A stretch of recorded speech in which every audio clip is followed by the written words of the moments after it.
no one is ready for what's about to happen because the Toronto Raptors, yes, they aren't the center of discussions around the league with all these blockbuster trades and everything that's going on, but the young players that are developing on this group, regardless of what happens at this year's trade deadline to build around Scottie Barnes, build for the future, whatever the heck's on the go.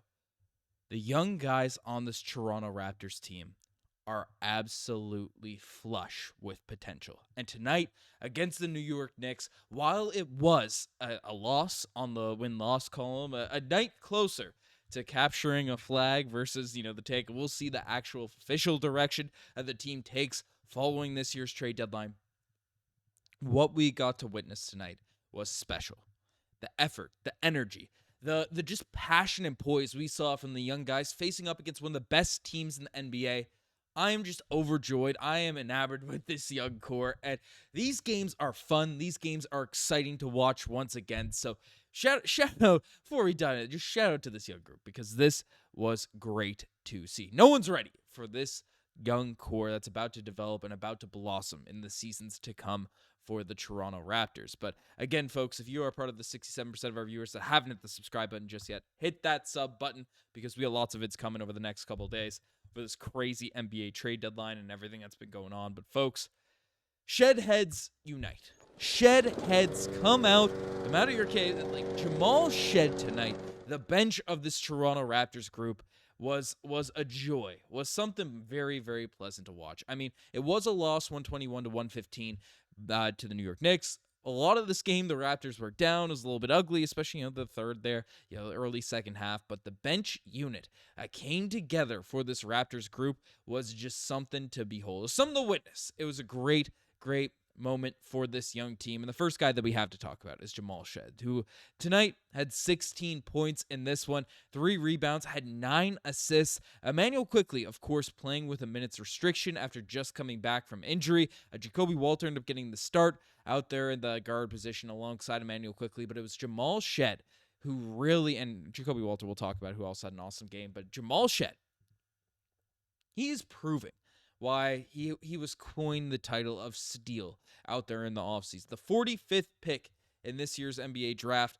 second rounder. He is a player that has so much energy, so much tenacity when he's out there on the court, and he fears absolutely no one. Of course, played against one of the best guards in the entire NBA tonight in Jalen Brunson, and Jamal Shead just went toe-to-toe, played elite defense, was attacking the rim, was doing everything you could ask. And the big, and wrong button I'm pressing here, but the big question about Jamal Shead was, of course, his three-point shooting and, how that would develop. And tonight, he has been better as of late. He did knock down 1 3, but there's so much to his game. There's so much to his game with its facilitating, whether it's his on-ball pressure, on-ball defense, whether it's his slashing. Like, he finishes. Kyle Lowry was great at this because you can take a look at the archetypes of different players out here on the Raptors' history of point guards.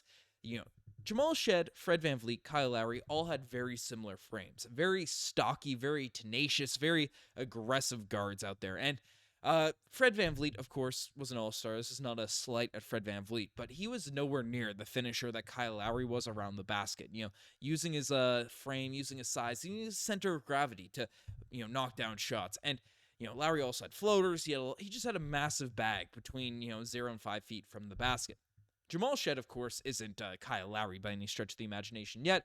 In his rookie season, second round pick. We're not getting too crazy here, but you see the potential. He has a ton of just body control. He has a ton of strength. He doesn't get pushed off of his position while he's driving to the basket. And, that's so crucial if you're a smaller guard, especially as your jump shot's developing. Again, it's been awesome this season, but it's so crucial when you're kind of trying to create and do different stuff for your team. I mean, Jamal Shead, you love to see that from the eye test. And the future's bright with him as our point guard. Of course, I've seen a lot of people bag on Immanuel Quickley tonight, and he's recovering from injury, and I get it. There's expectations when you are on a big contract. He had 9 points in this one, 5 assists, and only 21 minutes of action, and you got benched down the stretch. He's on a minutes restriction. That's why he didn't play, and Jamal Shead was playing so phenomenal, but I wouldn't be shocked if in 2 years from now, Jamal Shead is knocking on the door for one of those starting guard positions. I'm just going to say that. I'm going to throw that out here right now in February 5th, 2025. I'm dropping that here. So we'll come back to that in a couple seasons. But, it wasn't just Shead out there off the bench, even though the Shead heads are getting hyped tonight. Ochai Agbaji also had a very, very nice game. Only 7 points, 3 rebounds, but had a serious impact on the Raptors, going on a little run there. Orlando Robinson got a little stretch. But Bruce Brown also, again, if the Raptors don't find the right trade package for him, if Masai Ujiri comes out and isn't able to find the right deal for Bruce Brown, I would be very, very content extending him. Of course, $20 million per year is a lot of money, but Bruce Brown is a valuable piece. He has a serious impact on winning. His mobility when he's healthy looks a lot better than he did last season. Bruce Brown's good. He is a good quality, high quality basketball player. And frankly, it's a pleasure to watch him out there on the basketball court. So if he's not dealt, then Bruce Brown is a guy. Like, again, of course, I get what the direction of this team is. I'm not going to delude myself that much, but if he is on the squad, I wouldn't let him walk for nothing in the offseason. I think Bruce Brown is a very, very good basketball player, but it's not just these guys. Kelly Olynyk also had a big game, knocked down 11 points, 9 rebounds, played with some hustle, some energy. Jonathan Mobo, even though the stat sheet wasn't as great, I thought he just played, again, tenacity, energy, fire. There was that young group that really brought that fire, brought that energy, and brought us back into this. So great stuff from all those guys. And Jacoby Walter, I'm putting him in the mix with the young guys. Gradey Dick, 13 points, 14 points between Jacoby Walter and Gradey Dick, respectively. And both those guys did a lot in terms of three-point shooting, shot creation, just mobility. The word fearless just keeps popping into my mind when I reflect on this game, what we just witnessed against the New York Knicks. So that is a pleasure to kind of watch, pleasure to kind of look at. And Scottie Barnes, of course, he did have 23 points, took a lot of shots. Was not a good Scottie Barnes game, to be completely honest. Missed a ton. Had a couple crucial turnovers, a couple of really questionable shots down the stretch of this game.